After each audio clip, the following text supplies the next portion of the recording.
আসসালামু আলাইকুম ওয়া রাহমাতুল্লাহি ওয়া বারাকাতুহু।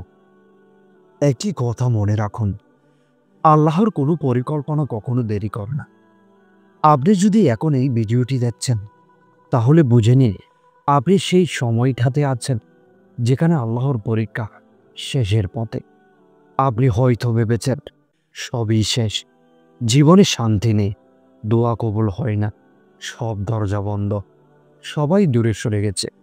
কিন্তু না, এই অনুভূতি, এই ভাঙন, এই কান্না সবকিছুই একটি ইঙ্গিত যে আল্লাহ আপনাকে পুনর্জন্মের পথে নিয়ে যাচ্ছেন। হয়তো আপনি অনেক দিন ধরে লড়ছেন, চোখে ঘুম নেই, মনে শান্তি নেই, প্রতিদিন মনে হয় জীবনটা থেমে গেছে, মানুষ বদলে গেছে, স্বপ্নগুলো হারিয়ে গেছে।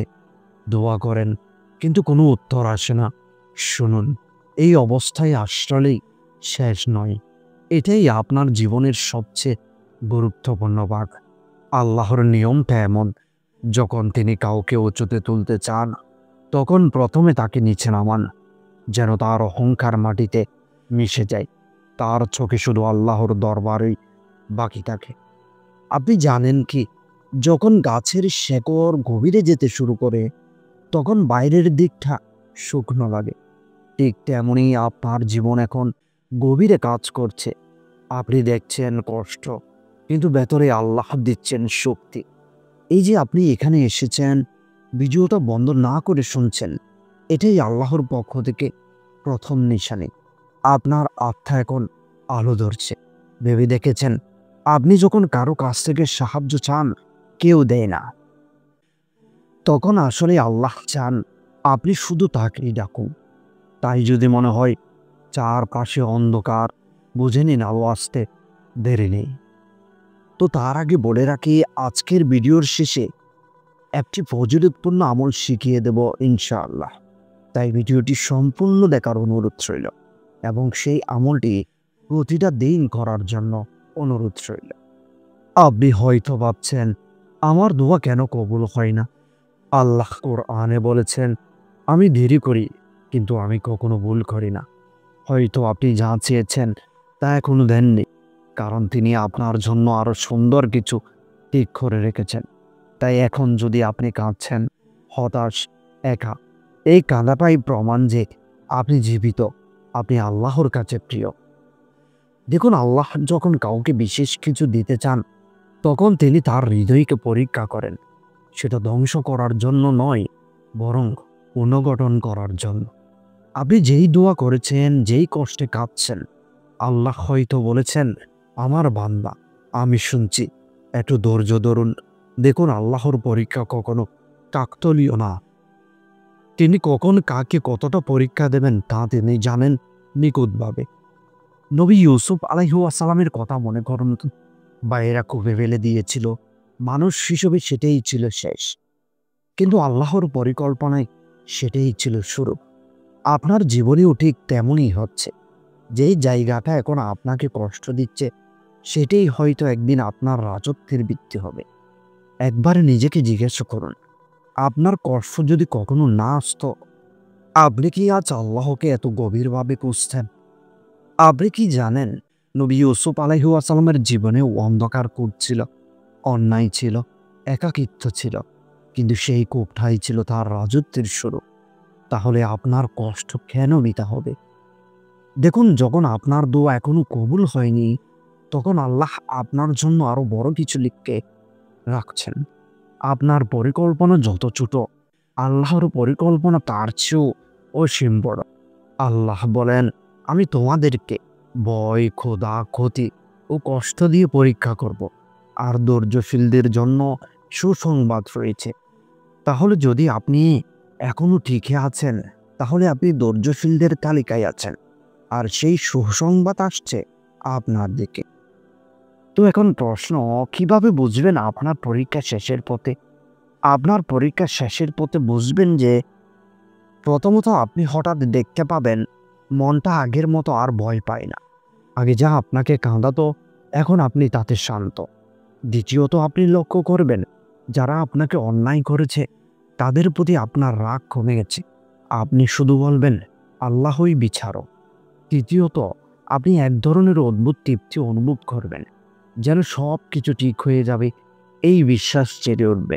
এটাই সেই মুহূর্ত যখন আল্লাহর সাহায্য আপনার দিকে আসছে। দেখুন, আল্লাহ বলেন, নিশ্চয়ই কষ্টের সাথে আছি স্বস্তি। শুধু কষ্টের পরে নয়, সাথেই, মানে আপনি যখন কাঁদছেন তখন স্বস্তি আপনার পাশে দাঁড়িয়ে আছে, শুধু আপনি দেখতে পাচ্ছেন না। এই মুহূর্তটা কল্পনা করুন, আল্লাহ আপনার দোয়া শুনছেন, আপনার নাম উচ্চারণ করছেন ফেরেশতাদের সামনে, দেখো আমার বান্দা এখনো আমার উপর ভরসা রাখছে। আপনি কি বুঝতে পারছেন কত বড় সম্মান এটি? তাই এখন থেকে কোনো ভয় নয়, যেই পরীক্ষার ভেতর দিয়ে যাচ্ছেন সেটাই আপনার জীবনের শ্রেষ্ঠ শিক্ষা। আপনি ভাবছেন, এটা কি সত্যি হতে পারে? হ্যাঁ, কারণ আল্লাহ কোরআনেই বলেছেন, নিশ্চয়ই কষ্টের পরে আসে স্বস্তি। আর আপনার এই কষ্টের পরের অংশটা এখন শুরু হতে যাচ্ছে। দেখুন, আল্লাহ কারো পরীক্ষা চিরকাল নেন না। তিনি যখন দেখেন আপনি তার দিকে ফিরছেন, তখন ধীরে ধীরে অন্ধকার সরিয়ে দেন। এখন থেকে আপনি হয়তো এমন কিছু অনুভব করবেন, যে নামাজে কান্না আসবে, হঠাৎ একা বসে মনে হবে আমি ঠিক পথে আছি। জীবনের কঠিন জায়গাও শান্তি পাবেন। এগুলো কোনো কাকতালীয় নয়, এগুলো হলো দয়াময় আল্লাহর রহমতের আলামত। তাই এই মুহূর্তে আপনি যেখানেই থাকুন, বলুন, আল্লাহ, আমি হেরে গেছি, এখন শুধু তোমাকে চাই। এই একটি বাক্যই হয়তো আপনার নতুন অধ্যায়ের শুরু হবে। এখন নয়তো কবে করবেন? যখন আল্লাহ নিজে আপনাকে ডাকছেন, তখন আর অপেক্ষা কেন? আল্লাহ আপনাকে ছোট করতে চান না, তিনি আপনাকে তার কাছাকাছি আনতে চান। তাই নামাজে ফিরুন, রাতের নীরবতায় তার সাথে কথা বলুন, আর বিশ্বাস করুন, আপনার অন্ধকারটা শেষ হতে যাচ্ছে। এখন নয়তো কবে শুরু করবেন নতুন জীবন? যখন আল্লাহ নিজে আপনাকে মনে করিয়ে দিচ্ছেন, তুমি পরীক্ষার শেষ প্রান্তে পৌঁছে গেছ। এই ভিডিও যদি আপনি এখন দেখছেন, তাহলে এটি কাকতালীয় না, এটি এক দৈব আমন্ত্রণ আপনার পরীক্ষা শেষের পথে। আর আপনার গল্পের পরের অংশটা হতে যাচ্ছে অলৌকিক। আপনি কি প্রস্তুত সেই অলৌকিক অধ্যায়টা শুরু করার জন্য?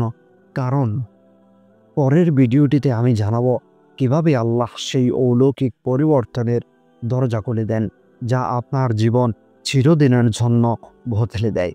ততক্ষণ পর্যন্ত ধৈর্য ধরুন, নামাজে থাকুন, আর মনে রাখুন, অন্ধকারের পরেই সূর্য ওঠে। তো চলুন শুরু করে আজকের ভিডিওর সেই বিশেষ আমলটি। বিশেষ আমলটি হলো ইয়া ফাত্তাহ, সেই দরজা খুলে দেওয়ার নাম। তো প্রিয় ভাই ও বোন আমার, যখন আপনি অনুভব করবেন সব দরজা বন্ধ, কেউ বসছে না, কেউ সাহায্য করছে না, তখন একটি আমল শুরু করুন। প্রতিদিন 5 ওয়াক্ত নামাজের পর মুখে ধীরে ধীরে বলুন, ইয়া ফাত্তাহ, ইয়া ফাত্তাহ, ইয়া ফাত্তাহ। অর্থ, হে দরজা খুলে দেওয়ার প্রভু, তুমি আমার জন্য পথ খুলে দাও।